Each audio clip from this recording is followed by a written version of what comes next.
I recently made a video about Sonic Genesis and titled it quite sensationally as the worst Sonic game of all time. Since releasing the video, I have had quite a few comments saying that the title of worst Sonic game should really go to a different game. sonicjam for the Gamecom, and since so many people have brought it up, I may as well have a look at the game and see why so many people consider it the worst. Before I look at the game though, what is a Gamecom? The Gamecom, stylized as Game.com, was a handheld released in 1997 by, of all companies, Tiger Electronics. If you don't know who Tiger Electronics are, you know those really cheap LCD screen games that only have one image and sound like dying cats? Tiger Electronics loved making those. They didn't only make cheap bits of plastic though, they also tried to make a few handhelds, with the Gamecom being one of them. It was supposed to compete with the Nintendo Game Boy. The Game Boy sold over 100 million units. The Gamecom sold under 300,000. So it was a total failure, but why? The Gamecom was like if the Game Boy and the Sega Game Gear had a child.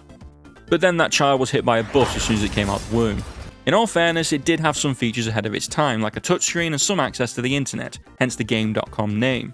It probably didn't help them that they had an advert which says it plays more games than you idiots have brain cells! Which is probably not true since this thing only had 20 games. It's giving the PS5 a run for its money. One of these games just so happens to be Sonic Jam.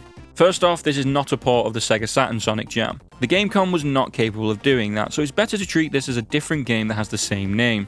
How did Tiger Electronics convince Sonic Team and Sega to make a game for their terrible handheld, especially at a time when Sonic was exclusively on Sega consoles? It's very simple.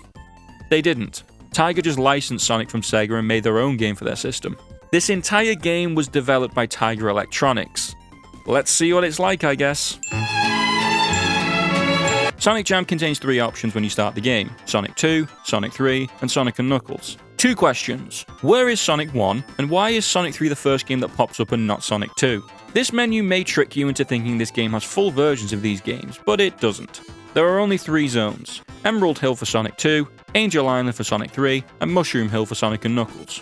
Although you wouldn't know that because there are no opening titles for the zones, you're just thrown straight into them. In terms of presentation, I actually think the graphics here aren't all that bad at a standstill. All the sprites are reused from Sonic 3, but I do think everything translates relatively well into monochrome. That definitely isn't the case when you start moving though, because what is going on here?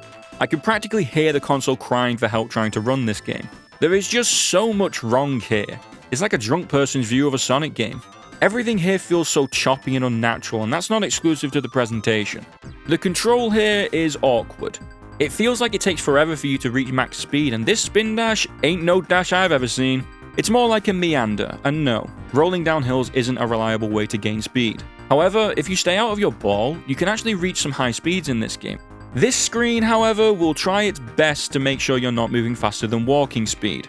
It doesn't follow your character very well, so when you run, you're positioned nearer to the right of the screen, which gives you very little time to react to upcoming obstacles. A great example of this is right at the start of Act 2 of Sonic 2. Let's pause it here. What do you think lies ahead of this slope? Maybe it just levels out and you can keep moving forward. Nope, that happens quite a lot in this game. The screen struggles to keep your character central, so it will frequently appear too low, meaning you can't see anything above you, leading to... yeah, that.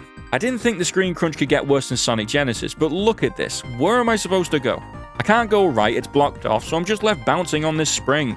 You're supposed to go left, but please tell me how I'm supposed to know that from this position. I can't see the ledge, and there's no rings leading that way to indicate anything's there. The only way to comfortably traverse across levels in this game is to memorize where everything is, which is difficult because there is a lot of copy-paste in this game. The level design in this game is not a complete copy of the Genesis counterparts, but there are sections of the original levels that are straight up reused at points.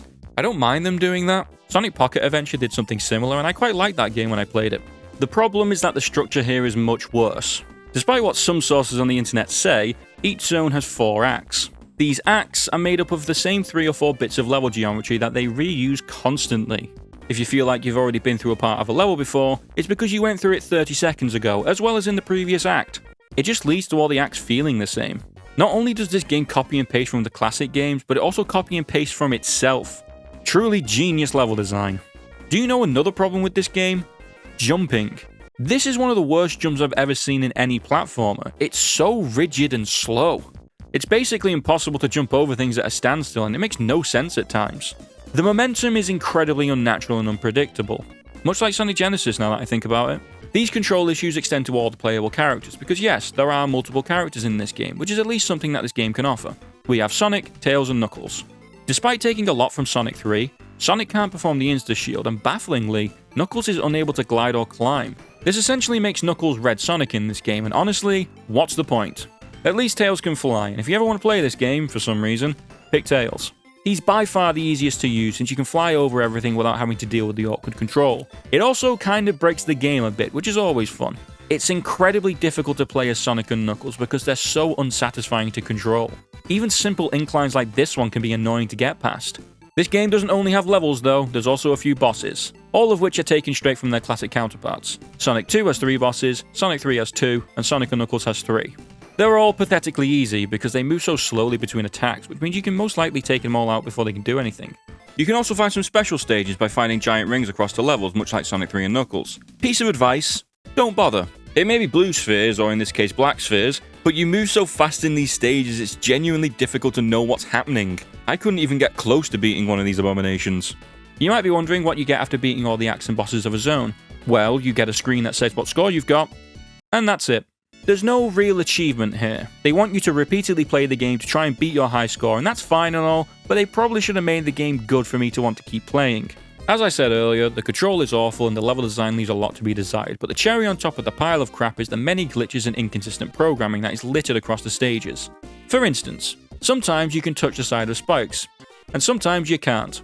Half of a loop in Act 2 of Sonic 3 isn't there, but you can still run on it. There's an invisible platform here. The rings in Act 4 of Sonic and Knuckles are misaligned. I can go on. And I will. The last boss of Sonic 3 is the same as the last boss of Console Angel Island Zone. This includes the bridge, which collapses after the boss appears. Well, in Sonic Jam, that bridge starts collapsing as soon as you touch it, or sometimes it just disappears. Getting past it with Tails is fine, but Sonic and Knuckles have to fight for their lives just to cross a bridge. It's possible by spin dash jumping, but it's a bit too close for comfort. This game was absolutely not play-tested because there are so many glaring issues that crop up during normal gameplay like this. Another thing that has glaring issues is the music in this game. This game's soundtrack is very small and consists of remixes from Sonic 3 and Knuckles, though you'd struggle to figure out what songs are being remixed because it just kind of sounds like, well, sound, not music. All just beeps and boops. It just sounds so empty, and the sound effects aren't exactly great either. What more can I say about this? It's a shoddy excuse for a video game, and objectively, yeah, it's definitely one of the worst Sonic games, but honestly, I still dislike Sonic Genesis more. This game may struggle to even be a functioning video game at points, but it's for the Gamecom. Of course it's terrible. It would have been a miracle had this game been anything near passable. It's a terrible, broken mess of a game, but it's more laughably bad than annoyingly bad. I can point and laugh at Sonic Jam's issues because look at it. You can probably convince someone that this is a bootleg. A bad game on the Gamecom is expected. A terrible port on the Game Boy Advance really shouldn't happen. The issues Sonic Genesis has are just sad. Even then, I genuinely think I had more fun in Sonic Jam.